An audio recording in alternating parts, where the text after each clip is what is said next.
Suzy, the question was spirituality versus religion. And then the side note was a tough one, good luck. Yeah, thanks. But I'll answer it. Absolutely, I'll answer it. Okay, so spirituality is good, and religion is bad, it's evil. No. I'm not a religious person.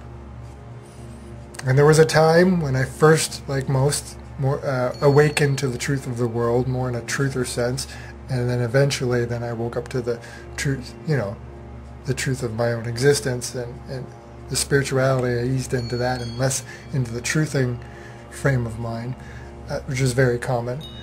But when I was more in the truthing frame of mind many years ago, it was I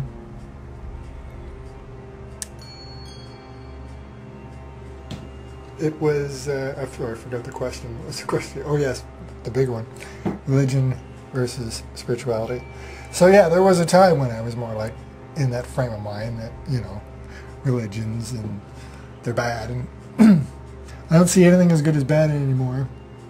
And the more I've go deeper into my own journey of self-discovery and spirituality, and then come out from more pull-back place, the more and more I see that whether it's science or philosophy or religion or spirituality or social concepts, or it doesn't matter what it is, I see way more in common now than I see not common. So I don't really see them as being conflicting, just different expressions. There's certain parts that are very different and seem conflicting, but the overall messages and the overall, a lot of the biggest parts of them that shine out, the core, I see similarities and I see pointing at the same thing. So with religion, we'll have different opinions on that. For me, the institution, again, nothing is bad, but it doesn't serve us, I don't believe. It never really, well, obviously it did in a sense, but I mean, I think we're obviously coming to a point where even though there's still a lot of people holding on to religion and the institutions are trying to hold on, we're seeing collectively it just doesn't serve us anymore, and we see the harm in it. And so when I talk about that, I'm not talking about religious beliefs, but institutions. We do see the harm in the institutions. If you really look at all the institutions and all the wars and all the prejudice and all the fighting and all the things that have happened in the name of religion, we can see the harm. And whether they've been more harm than good, would be debatable, right? But they definitely aren't. We can see collectively we're easing further into a way where they don't serve us, that we want to do this on our own. So where I feel about religion is I feel there'll be a day they'll go. And I would like to see that day that keep all the churches open but turn them into more like museums so we can remember and see how we've progressed. But for me, religion is spirituality, if you really look at it. It's when it becomes institutionalized, because it's asking the same thing. What is this? When am I? What's in control of all this? What's the, looking for answers, the deepest answers. That's what they all are. So it's really the same thing. That's why when we see then spirituality, certain spiritual doctrines become doctrines and they become too rigid, where they're telling people, no, this is the way this is, and then we see people say, well, no, that's like a religion. Well, see, or what we conceive of as a religion, meaning the institution. So they both have their place, but in both, I would say caution is it should be personal. And so when it becomes the institution, that's when we see the harm. Then that institution as well wants to recruit more people, and then we see how aggressive other religious groups can be in trying to get other people to join, and etc., right? But I mean, we see it in spirituality too, in the stricter doctrines. But if you really look at the core of it all, it's all pointing to an inner investigation of the spirit. And in that sense, that's when they both shine the brightest. And that's when they're really the most common. And that is religion and spirituality. And that's all pointing to that, and to discover that light that's within each of us. And so that has to be personal. So when it's personal, that's when we see religion and spirituality at their most profound and powerful. And so when a person makes their spiritual journey about themselves and not about trying to tell other people what to do, sure, they may share it. I share mine, but I'm certainly not telling you what to believe, anything you want. I'm just sharing. You share with me, and that's all it is. But when we see people go inward and do their own spiritual journey, and they make it about that, that's when we see the most profound effects. That's when we see the most profound change. And the same thing with religion. There's a lot of people that are very religious, but they don't talk about it a lot or at all. They don't try to put their beliefs on other people. My father was one of those people. Again, I'm not religious. He was very religious. But in a personal way. He didn't go to church every Sunday. He didn't really believe in that. But he went, certain parts of the year, Christmas usually. But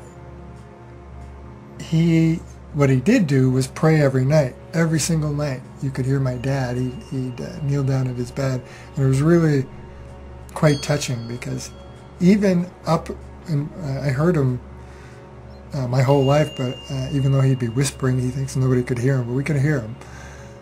But I even heard him up into his later years, and the prayer never changed, and the prayer was a prayer for everybody he loved, but he would go through and pray for all of his children, his 7 kids. And the funny thing and the most touching thing about that is the prayer stayed exactly the same as when he said it, when we were children, to even, we'd hear him in the later years when we're grown adults with, some of us with children of our own, and he'd still be saying, and please, Lord, take care of little Mikey, and little Kevin, and little Teresa, and little Kathy, and little Danny, and little Eileen, little Chris. And he'd go through the names, and always little, so he'd still refer to us as if we were little children. It was really quite touching and sweet. And every night he did that, every night, and you could hear in his words his conviction and his love. So for him, religion was a strength, as was his sister and his family. His sister was even more religious, and for the most part, she didn't preach it. In family she would a little bit, but out in the outer world, even though she went to church every day. She went to church every day. She had crosses everywhere in her house. Presents to us in the family were usually of a religious nature. So really religious. But when she stepped out in the world, she didn't do that. She kept it to herself. She didn't squeeze into conversations or put her beliefs on other people or try to coerce anybody or judge people. It was just where she drew strength.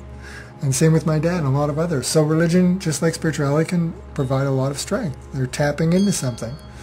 So, basically, to answer your question, there's no verses. Not for me, and I think when we stop seeing it that way, again, we'll progress further. The institutions, they're going bye-bye, and so they should. Everything changes. They don't serve us. But the religious beliefs themselves, they'll probably always be around. Who knows? I don't know. But there's no conflict there, because it's all pointing at the same thing. They're all pointing in different ways. Yes, the details, when we take them too seriously, we start seeing them as holding, like any ideas. When we hold on to ideas, that's when they become dangerous. And it doesn't even have to be religion we're talking about.